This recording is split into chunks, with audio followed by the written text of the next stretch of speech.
Et bonjour tout le monde, c'est Antares. Aujourd'hui, on se retrouve pour une nouvelle review sur du gear. Je vous présente du coup mon nouveau porte-plaque, qui est un porte-plaque de chez MFH, et le modèle c'est le Tactical Vest Laser Moll. Donc vous allez comprendre ça au fur et à mesure qu'on fait le tour rapide de ce gilet. Pour ceux qui auraient reconnu un peu le type d'architecture, c'est une copie du 5.11 TacTech, mais à beaucoup moins cher. Par rapport à l'ancien gilet, donc, qui était un FAPC Fly, vous mettrez le lien avec le petit icône qui va apparaître à peu près par là, pour ceux qui veulent. Par rapport au FAPC, donc il est un peu plus grand, il est surtout plus modulable et plus confortable. C'est pour ça que j'ai choisi ce modèle-là. Donc j'ai gardé les mêmes poches que j'avais avant, donc mes trois poches G36 Delta Tactics, j'ai une poche double M4 de chez Nuprol et mon porte Toki qui est derrière, qu'il faut que je rachète un PTT pour compléter tout ça. Donc tout de suite, je vais vous montrer ce gilet. Donc ce gilet étant une copie du TacTech, on y retrouve beaucoup de points communs mais aussi beaucoup de différences. Entre autres, la façade là où ce n'est pas du velcro, c'est des passants molles traditionnels. Donc ce qui diminue un peu les surfaces pour mettre vos patchs. Donc vous avez quand même le bandeau là qui permet entre autres de mettre la poignée de désassemblage rapide. Vous en avez une à l'intérieur, moi je le mets à l'intérieur, comme ça me permet d'avoir une petite bande de velcro pour mettre mon patch K9 devant comme je faisais sur mon FAPC.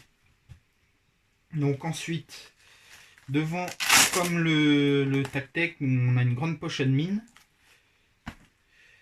Vous pouvez y mettre tout un tas de trucs, vous pouvez y mettre vos cartes, enfin des cartes, les papiers, items de jeu et compagnie.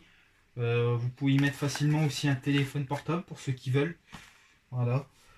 Donc après, suivant les dimensions de vos téléphones, vous êtes obligé soit de le mettre comme ça, ou alors vous pouvez le mettre comme ça. Après, ça dépend de vos téléphones. Voilà. En bas, on a de quoi des passants pour mettre 3 porte-chargeurs. On peut pas en mettre 4 malheureusement comparé au 5.11. Bon après moi qui ai l'habitude d'avoir que 3 porte-chargeurs devant, ça me gêne pas plus que ça. Après ça dépend des goûts de chacun.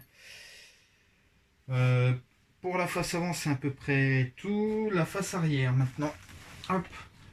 La face arrière permet de comprendre pourquoi il y a le mot laser dedans. Donc on a deux rangées de passants molles en laser cut et comme à l'avant, mais qu'on voit pas avec mes poches porte-chargeurs, on a 4, 1, 2, 3, 4 passants en laser cut aussi. Bon après,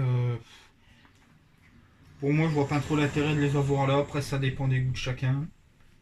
Avoir, ça aurait été des passants comme ça m'aurait pas gêné. Passants traditionnels, ça m'aurait pas plus gêné que ça, à la limite ça aurait été plus pratique pour fixer les poches.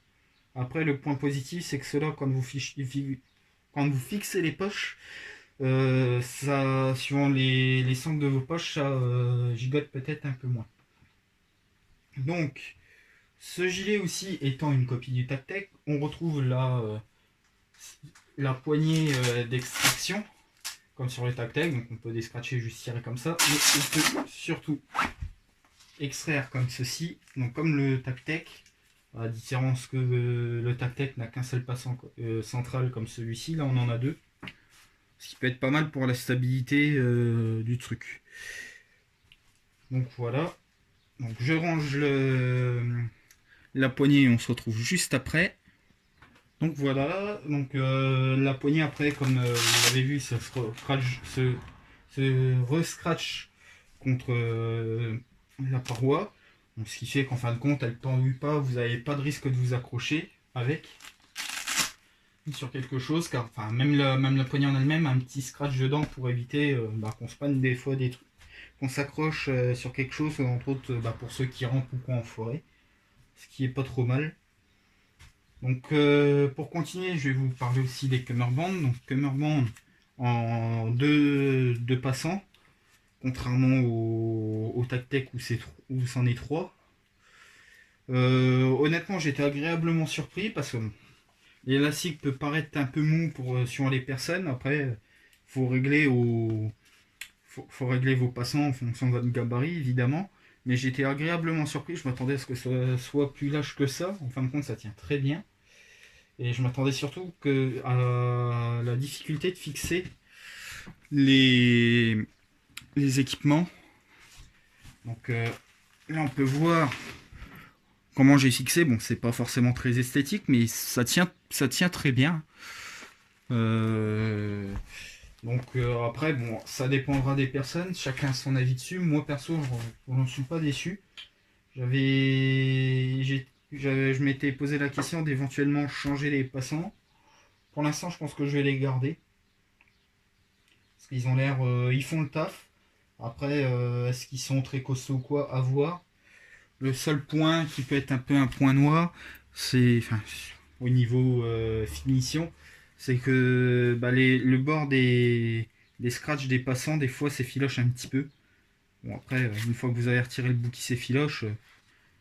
ça va, hein, c'est pas... Pour le prix du gilet, c'est pas encore très... très étonnant, j'ai envie de dire, mais surtout, c'est pas encore très grave. Vous avez sûrement d'autres gilets plus chers que celui-là, qui a plus de... Comment dire? Plus de défauts sur le montage comme ça que celui-là. Donc, comme je vous disais, on a un système de désassemblage rapide. Donc la tringlerie part de devant du coup et va jusqu'à l'arrière là. Donc là, l'endroit qui vous permet également de régler les passants. Donc ça passe dans les différents passants et ça vient se caler dans la bande velcro là. Donc qui est juste ouvert juste au coin. Voilà, juste ici. Pour pouvoir caler les morceaux des passants. J'ai été agréablement surpris aussi parce que ça tient très bien. Donc, pareil, à voir dans le temps, hein, c'est comme tout. Je peux pas trop vous dire, surtout actuellement, dû au confinement, je l'ai reçu pendant le confinement. Le confinement est fini à l'heure où sort la vidéo, mais les parties n'ont pas encore repris, donc j'ai pas pu le tester sur le terrain. J'ai fait un peu de drill avec, honnêtement très agréablement surpris.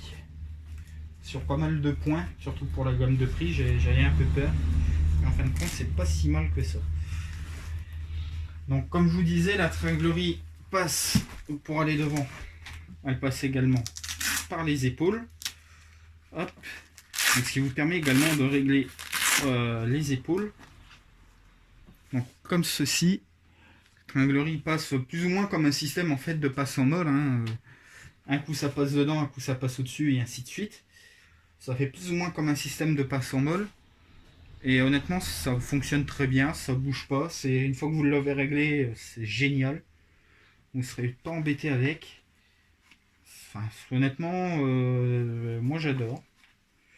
Sachant qu'en plus dans la housse là, vous pouvez quand même glisser quelques petits trucs. Vous pouvez essayer, et normalement ça marche, de glisser votre tuyau de camelback, une poche d'hydratation. Vous pouvez glisser vos sangles d'un point pour que ça ressorte devant pour ceux qui veulent.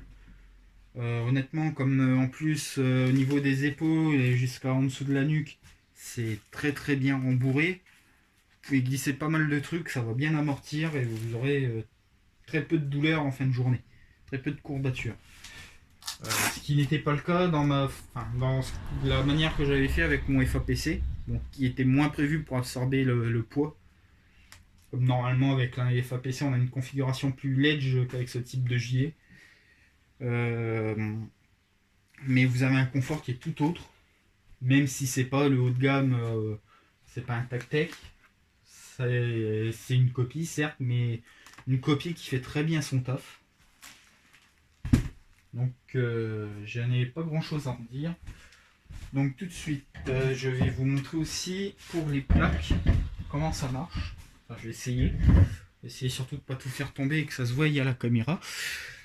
Donc pour les plaques, pour vous montrer plus simplement, je vais retourner le gilet.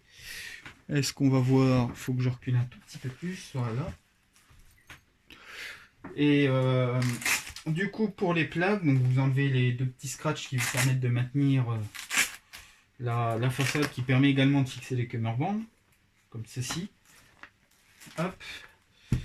Ensuite, vous écartez un peu le gilet, vous allez chercher la languette qui se rabat sur la plaque.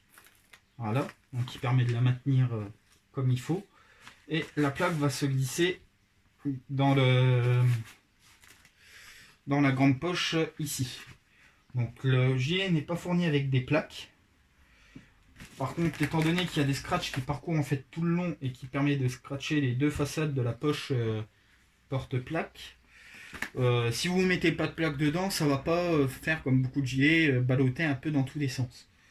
Donc ce qui est un point fort pour ceux qui ne veulent pas forcément mettre de plaque ou qui n'en ont pas à mettre dedans tout de suite.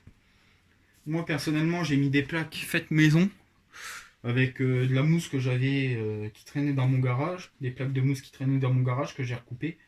C'est pas très propre, bon après comme c'est dans le gilet on s'en fout un peu à vrai dire. Ça m'a permis d'économiser un peu de sous. Ça fait bien le taf malgré que ça soit très très souple, hein, voilà. Mais ça fait très bien le taf. Quand vous mettez votre plaque, essayez de bien la caler bien au fond. Ça rigidifie bien comme il faut. Voilà. Hop. Ensuite, vous rabattez la languette à l'intérieur, au plus près du fond de votre plaque. Vous scratchez et le tour est joué. Voilà, rien de plus simple que ça. Bon, la première fois que vous mettez une plaque, comme c'est pas fourni avec, c'est un peu galère parce qu'il faut réussir à tout descratcher jusqu'au bout pour pouvoir glisser la plaque. Mais une fois que c'est dedans, c'est juste génial. Donc voilà, hop, je remets le gilet là. Alors, que dire de ce gilet? Alors, l'ayant acheté et reçu pendant le confinement, j'ai pas pu le tester en partie, comme je vous l'ai dit précédemment. Moi, pour le moment, j'en suis très content. Hein. C'est un gilet qui, pour sa gamme, c'est pour vous expliquer tout ça. Donc, ce gilet de chez MFH vaut hors frais de port 70 €, 69,99, donc 70 €. Moi, personnellement, j'ai acheté chez Heritage Airsoft. Et je l'ai payé avec les frais de port 75 €. Donc c'est sûr, comparé au vrai Tactec qui vaut 200 €, le prix est beaucoup moins cher, moins élevé. Après, niveau qualité, pour cette gamme de prix là, et ne pas oublier pour nous, pour une utilisation Airsoft, il remplit, pour moi, pour le moment, il remplit largement le cahier des charges, il fait le taf largement. Après, à voir en partie. Donc, moi personnellement, pour le moment, je le recommande largement. Hein, il est très confortable. J'ai fait un peu de drill chez moi. J'ai passé un peu de temps en le mettant sur le dos pour voir un peu. Il reste très confortable pendant un long moment. Pour l'instant, sur la durée où je l'ai enfilé, il est pas. J'ai pas eu de douleur ou quoi, ou de gêne. Il est très confortable. Après, bon, faut trouver son réglage dessus, faire ses réglages dessus. Une fois que vous les avez fait, c'est juste génial. Donc, on va finir là-dessus pour cette vidéo, pour cette présentation. Je referai une vidéo peut-être certainement plus courte dessus. Quand j'aurai pu le tester en partie, donc un petit rétex. Bon, je peux pas vous dire de date pour l'instant parce que forcément ça dépend du déconfinement, etc. Mais en attendant, je vous propose, si cette vidéo vous a plu, de mettre un pouce bleu et de vous abonner. Après, n'hésitez pas, pour ceux qui l'ont déjà utilisé, etc., de mettre vos avis sur l'espace commentaire. Euh, ou tout simplement, si vous avez autre chose à ajouter, n'hésitez pas à mettre en commentaire. Donc tout ce qui est habituellement dit par les youtubeurs. Donc cliquez sur le pouce bleu si ça vous a plu, pouce rouge si ça vous a déplu. N'hésitez pas à vous abonner. Dans la description, je vais vous mettre le lien sur Heritage Airsoft. Et comme il est également disponible sur ASMC, le lien sur ASMC. Ça, sur Heritage Airsoft, il est malheureusement plus en stock pour le moment. Je ne sais pas s'ils en feront. Donc je vous mettrai aussi le lien sur ASMC pour le trouver. En sachant que sur ASMC, vous allez trouver toutes les variantes de couleurs. Parce que là, je l'ai pris en Coyote Tan. Et vous allez pouvoir le retrouver en olive et en noir. Donc ça, je vous mettrai le lien à SNC pour le trouver. Vous retrouverez aussi en description mon lien Utip si vous voulez m'aider en regardant quelques publicités ou autres. Et également mon lien Instagram et Facebook, où je suis très présent sur Instagram, où j'essaye de commencer à l'être sur Facebook. Donc n'hésitez pas à aller y faire un tour. En attendant, c'était Antares. Je vous dis tchuss tout le monde et à bientôt.